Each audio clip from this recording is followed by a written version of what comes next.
शांति। आज हम कर रहे हैं कर्मातीत अवस्था की किताब। देहातीत, संसारातीत और इंद्रियातीत बनना ही कर्मातीत अवस्था है। ज्ञानी वो है जो अपने परम लक्ष्य को प्राप्त करता। ब्राह्मण जीवन का परम लक्ष्य ही है कर्मातीत अवस्था को प्राप्त करना। कर्मातीत अपने एक एक अंग प्रत्यंग भगवान को समर्पित किया रहता।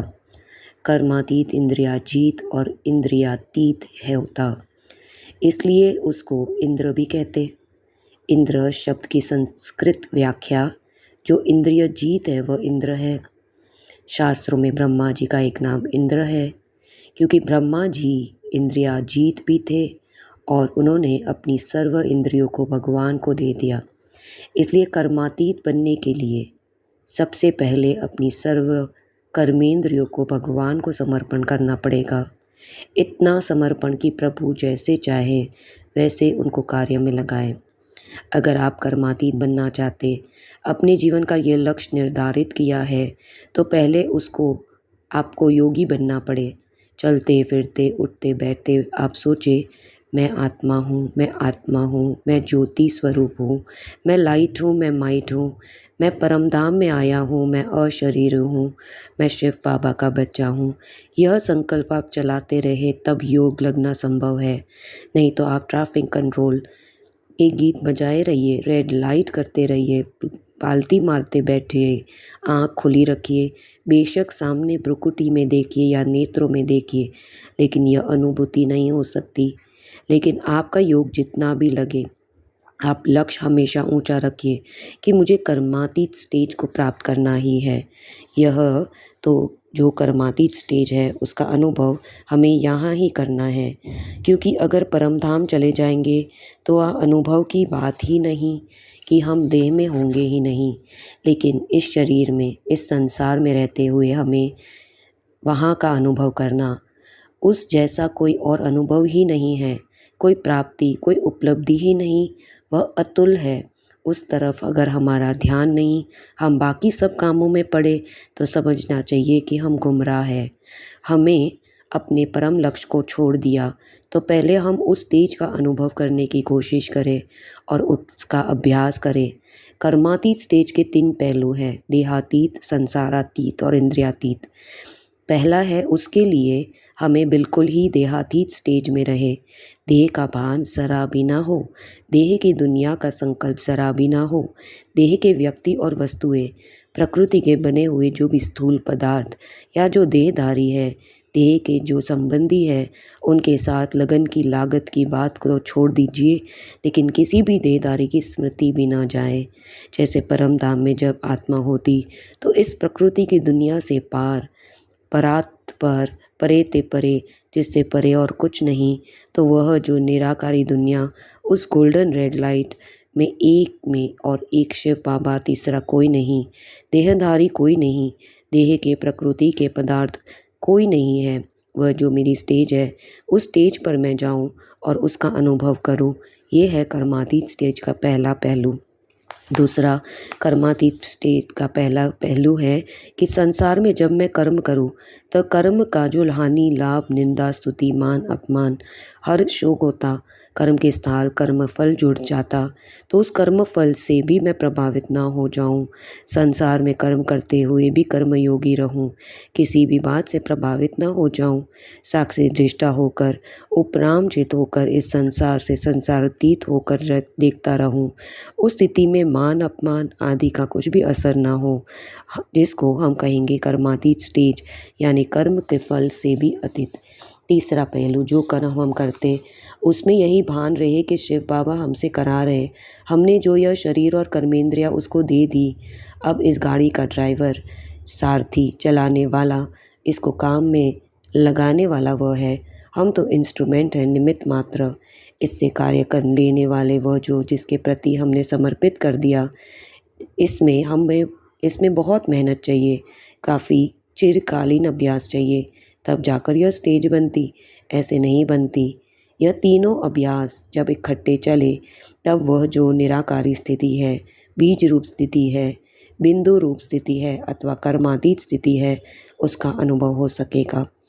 हमको यह उम्मीद न रहे कि हमको जो अच्छा काम किया है, हमने जो अच्छा काम किया उस पर किसी का ध्यान ही नहीं, बड़ों ने कुछ एक शब्द भी महिमा का नहीं कहा। यह आशाएं तृष्णाएं जो हमारे मन में लगी हुई है और इसमें जो हम प्रभावित होते हैं बल्कि उत्सुक रहते, उसके लिए मैं उत्कंठा बनी रहती।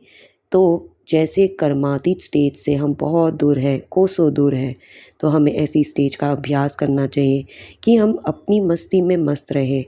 इसको ही सेल्फ रिस्पेक्ट, स्वभाव स्वमान कहा जाता। हम जो है जैसे हैं, हम अच्छे कर्म करते चले, किसी पर भी डिपेंड आश्रित ना करें। बाबा ने जो हमें मर्यादा नियम बताए, कर्म के विधि विधान बताए, उनके अनुसार हम कर्म करते चले। हम शिव बाबा के लिए कहते कि वह करण करावनहार है, ऐसे हम जो कर्तव्य करते उसमें ऐसा अनुभव हो कि करण करावनहार वही है, वही करा रहा है, हम तो निमित्त हैं। ऐसे अनुभव हो कि हम देह है ही नहीं और हमें कुछ भी नहीं चाहिए। कोई कहेंगे यह तो बहुत अच्छी सेवा करते, इनकी बुद्धि बहुत अच्छी, इनकी योग्यता बहुत अच्छी, यह फलाने काम को जानते, तो हम खुश हो जाएं। और अगर हम 10 आदमियों ने कहा यह खराब है तो खराब हो गए और 5 आदमियों ने कहा अच्छे तो अच्छे हो गए, यह तो बेपंदे के लोटे हुए। इसलिए कहते कर्मण्यावाधिकारस्ते, कर्म पर तेरा अधिकार है, फल की चिंता तू ना कर। तो यह भाव अगर हमारा रहे तो कर्मातीत अवस्था का अनुभव होगा।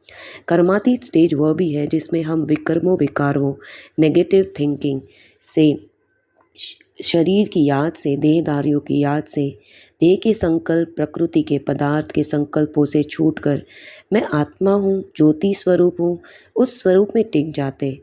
वह संसारिक स्टेज नहीं है। कर्मातीत स्टेज एक प्रकार से पारलौकिक स्टेज, परम धाम में जब हम अपने को अनुभव करें, उस लाइट और माइट का गोला अनुभव करते, बस और कुछ नहीं, उसी में समाये हुए हो। उसमें क्या हमें ऐसा अनुभव होगा जैसे लाइट और माइट हमारे ऊपर उतर कर, हमारे शरीर से निकल कर उसकी पावरफुल करंट जैसे सारे संसार में फैल रही, लाइट और माइट उसको घेरे हुए और सब तरफ फैल रही। तो ऐसा लगेगा जैसे शरीर छोड़ने से 1 मिनट के पहले की स्टेज, यह देह तो है ही नहीं।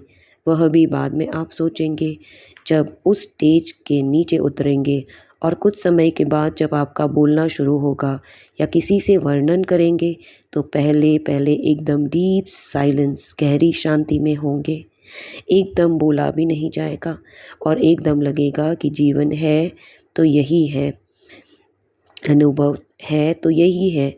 इस स्थिति को हम छोड़ के क्यों इस चक्कर में आते, उस समय ऐसा अनुभव होगा। उसमें लाइट और माइट की, आनंद की, शांति की सर्व अनुभूतियाँ समाई हुई होती। वह बहुत शक्तिशाली अवस्था होती। उसमें हमारे विकर्म दग्ध होते, संस्कारों का परिवर्तन होता। जो हमारे संस्कार मोल्ड सांचे में ढले गड़े, हम सच्चा सोना बने, वह उसी स्टेज पर बन सकते।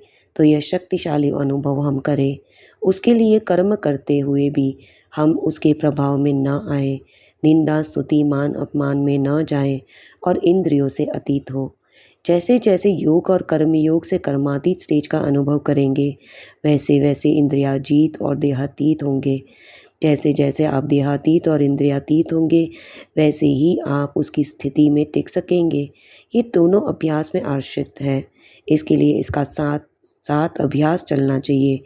तो बीच बीच में समय निकाल कर यह अभ्यास करना चाहिए। पहले चहले जब आप सोचें मैं ज्योति स्वरूप आत्मा हूँ, तो आपके सामने वह ज्योति बिंदु ही आना चाहिए, वह आपके मन से खिसकनी नहीं चाहिए। फिर सोचे कि मेरे चारों तरफ लाइट है, इस शरीर के साथ लाइट का शरीर है जो मुझे घेरे हुए है। उस स्थिति में पहुंचने चले जाएं।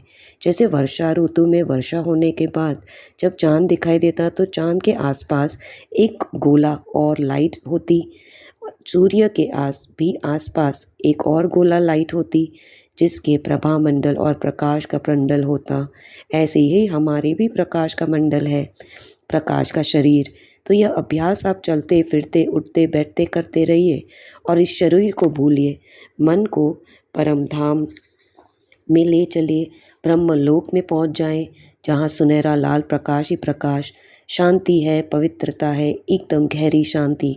और ऐसा लगे कि उस प्रकाश में मैं जो बिंदु स्वरूप आप प्रकाश हूँ और मेरे प्रियतम शिव बाबा, मोस्ट बिलीवेड फादर, जो है जिनसे मेरे सर्व नाते, जिनसे मेरा घनिष्ठ प्यार, जिनके प्रति मैं समर्पित हुआ, मेरे वह परम प्रिय, और उनकी लाइट और माइट मुझ पर उतर रही। मैं लाइट और माइट हूँ और शिव बाबा की लाइट और माइट मुझ पर पड़ रही। वह मुझसे चहु और फैल रही और रेडिएट हो रही। उस समय कोई और संकल्प ना करके इसी भाव में, इसी संकल्प में अपने को एकाग्र करे। फिर उसके बाद यह संकल्प भी नहीं रहे बल्कि अनुभव ही रह जाए। आप उस अनुभव में लवलीन हो जाएं। इसका अभ्यास बार बार करते रहिए। जब आपने कर्मातीत स्टेज का एक बार भी चस्का चख लिया, फिर वह आपको बार बार खींचेगा। आप उससे हटना चाहेंगे तो मुश्किल हो जाएगा। इसमें ज़्यादा कोई मेहनत की ज़रूरत नहीं, इसके लिए अभ्यास की ज़रूरत है और वैराग्य की ज़रूरत है। ओम शांति।